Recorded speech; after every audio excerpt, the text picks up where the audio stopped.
Оставайтесь, оставайтесь. Переходим сейчас к вопросам и ответам. Аида Туюкбаевна, есть вопросы к обращающей стороне? Света Садыковна? Нет вопросов. Нету, да? Уважаемый судья, есть вопрос? Пожалуйста, Эмиль Ильич. Вообще вопрос к первому выступающему, это к Айнуре Осмоналиевой.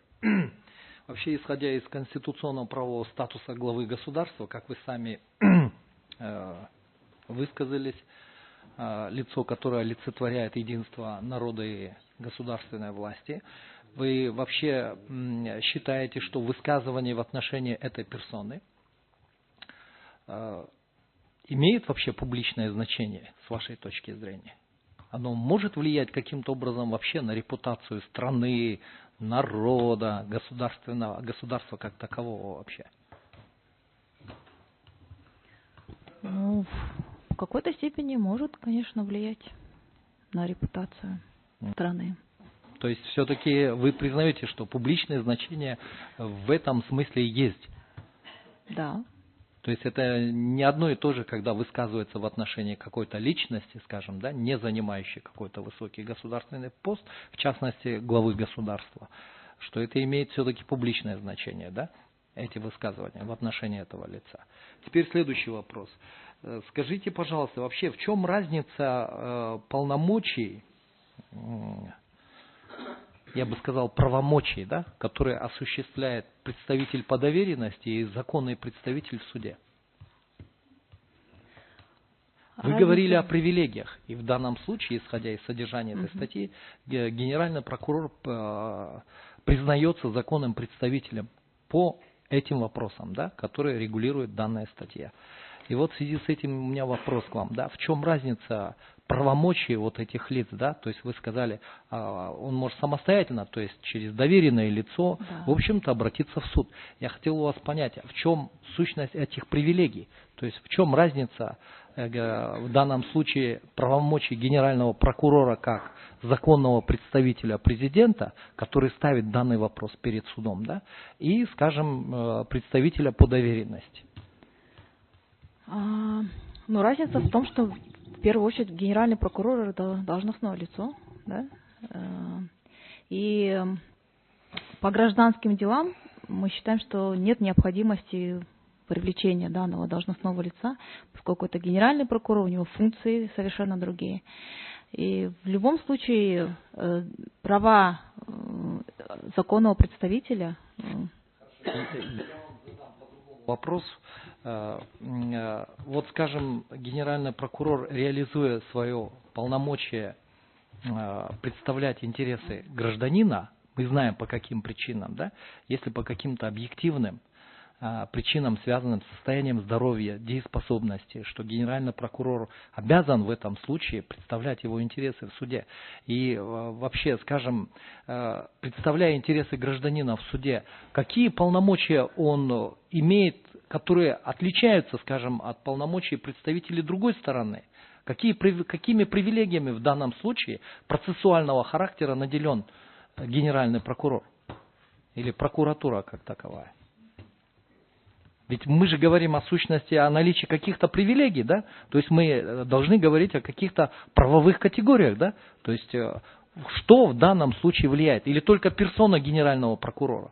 То, что именно, скажем, представитель Генеральной прокуратуры участвует в суде. Вы это имеете в виду? Что вот это каким-то образом давит на суд или оказывает какое-то влияние на, скажем, на принцип состязательности? Ну, относительно давления, или я не могу сказать, там, генерального прокурора, о персоне. Вы сказали о привилегиях. Да, я поэтому задаю вопрос, я хочу понять, в чем суть этих привилегий. Вы понимаете, что данная привилегия, генеральный прокурор вступает в защиту гражданина, когда гражданин лишен такой возможности в силу тех или иных обстоятельств, недееспособен, не обладает там, я не знаю, какими-то возможностями. Ответ, другую плоскость. Мой коллега ставит вопрос относительно того, процессуально генеральный прокурор какими привилегиями наделен по сравнению с другими участниками процесса. Пожалуйста. Позвольте мне ответить. Ну, как я уже ранее заявлял, то есть уже фактическое наличие, то, что генеральный прокурор при защите его чести и достоинства наделен правами ответчика, истца и потерпевшего, то есть это уже закреплено в законодательстве, это во-первых. А вторым, в качестве фактической реализации вот этого разбалансировки прав, то, к примеру, по искам Генеральная прокуратура, у нее есть целый аппарат, который это готовит. Вот эти все иски и так далее. И так далее. Во-вторых, когда эти иски подавались... То есть вы имеете в виду привилегии как бы в возможностях, да? Да, вот относительно возможностей я хочу дополнить то, что, допустим, прокуратура, она самостоятельно заплатила, сделала лингвистическую экспертизу, которая легла в основу решения. Допустим, у простого представителя таких возможностей нет. Ясно, спасибо, понятно. Есть еще вопрос? Пожалуйста, Марина Александровна. Не знаю, это, наверное, в продолжение вопроса Эмиля Джулдошевича я хотела как раз спросить, Айнура Мусаевна, вы в своем докладе вы говорили о том, что нарушается принцип состязательности, правильно же, да? Еще раз вы можете, каким образом этот принцип состязательности нарушается, когда, в гражданском процессе, не будем говорить о других судопроизводствах, но и в гражданском судопроизводстве, каким образом принцип состязательности нарушается? В части сбора доказательств, вот как мой коллега отметил, поскольку генеральный прокурор обладает определенными полномочиями и привилегиями, да, по сбору и представлению суду доказательств, я считаю, что неравенство в этом тоже выражается, поскольку, вот как была озвучена позиция, экспертизы делаются по запросу Генеральной прокуратуры. По запросу представителя по доверенности такого рода экспертизы не могут быть сделаны. Они должны быть произведены только по решению, по определению суда о назначении соответствующей лингвистической экспертизы. Ну и ряд других объем прав мы видим неравенство в этом. Там, ограничение выезда, там, ходатайства могут подавать, и как бы мы видели в практике, что суд применял, да, эту норму, которая в последующем, конечно, была признана неконституционной. То есть использовать процессуальные права в большем объеме, чем это может сделать обычный представитель по доверенности. Давайте не смешивать разные понятия. Ограничение выезда могли заявить любые истцы, не только генеральный прокурор, по действующему тому законодательству. Пожалуйста, Хурмат Айбеевич. Вопрос первый, Бектор Камилович, к вам. Почему законодатель пошел на такой порядок защиты чести и достоинства президента, по-вашему?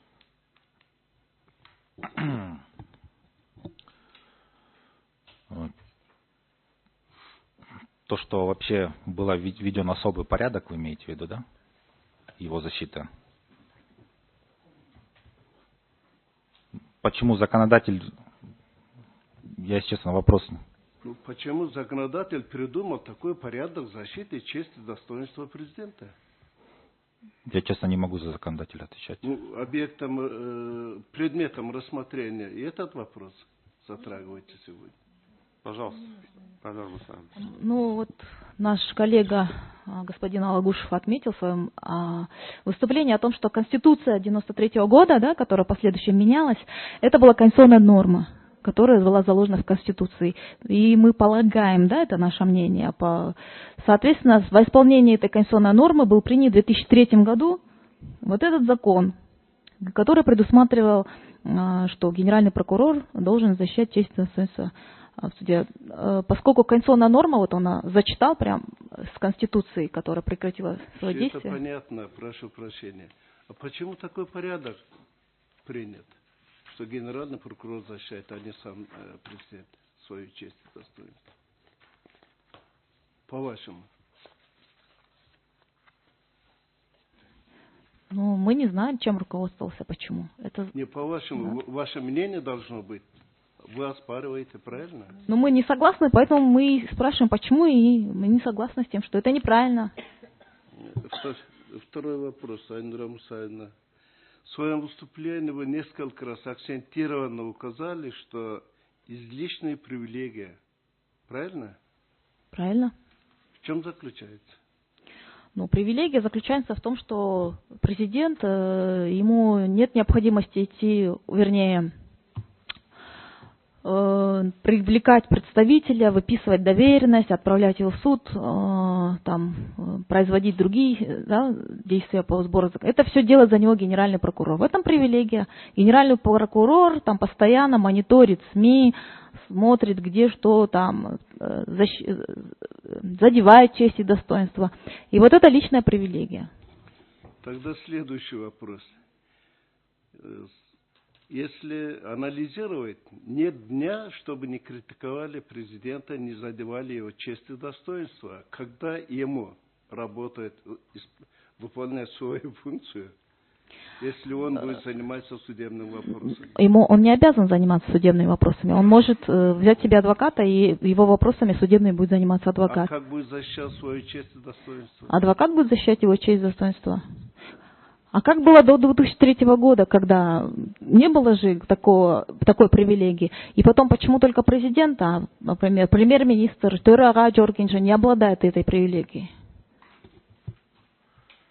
Пока нет вопросов. Пожалуйста, судья, есть еще вопрос? Тогда у меня есть вопрос, наверное, представителям Джулдушалиевой. Вы неоднократно отметили, что президент, как представитель власти, не может обладать честью и достоинством. Хотел бы спросить вас, вы действительно убеждены в том, что президенту не свойственны такие категории, как честь и достоинство?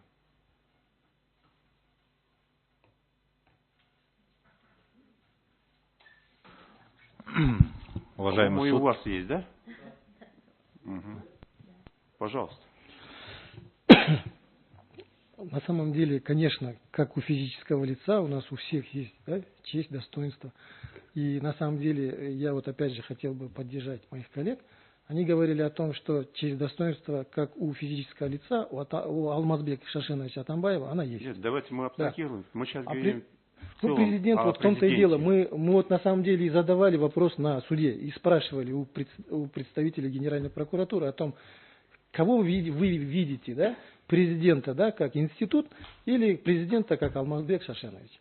На самом деле не смогли вот на двух стульях усидеть представители Генеральной прокуратуры. Не ответили ни так, ни эдак. И все это не отражено. Допустим, в протокольно, может быть, все это есть, а вот в судебных решениях абсолютно это не отражено. И на самом Хорошо, деле, да. Институт сам по себе, он может функционировать без человека? Нет, конечно, нет. Если этот институт функционирует посредством осуществления этих функций человеком, то, наверное, человеку свойственно, если он президент, Төрага, совершенно судья. Верно. Вот здесь был задан вопрос о том, такие категории, как честь и достоинство. Совершенно верно. Вот если это честь, достоинство президента Атамбаева, то он мог, вот как и было сказано, в порядке, да, гражданского судопроизводства именно по доверенности, да, либо сам пойти в суд и защищать свои права, отстаивать. Тут вопрос в том, что было задан вопрос, почему, скажем так, что ему делать, да, если на него столько времени, да, говорят, что, ну, критикуют, скажем так. Хотя критика может быть оправданной, может не оправданной. На самом деле у него есть целая пресс-служба, у него есть пресс-секретарь. На самом деле вот в любой цивилизованной стране, как правило, президенты не подают. Такого института, вот такого закона нигде нет. Эти законы есть только в постсоветских странах. То есть вы признаете, что все-таки президенту тоже свойственны такие категории, как честь и достоинство? Свойственно, да, конечно. Но он сам должен определить и сам обратиться. То есть сам должен подать и определить, сказать, что это вот это. А когда законом уже заведомо обязывают генерального прокурора реагировать на все, а на самом деле можно уволить завтра генерального прокурора, потому что он не исполняет этот закон, потому что он не реагирует на все, что пишут, тогда вот это взаимоотношение, когда и кто должен подавать, и когда, на какое он должен отреагировать, на самом деле вот эта норма, она и противоречива. То есть вот я говорил о том, что о воле.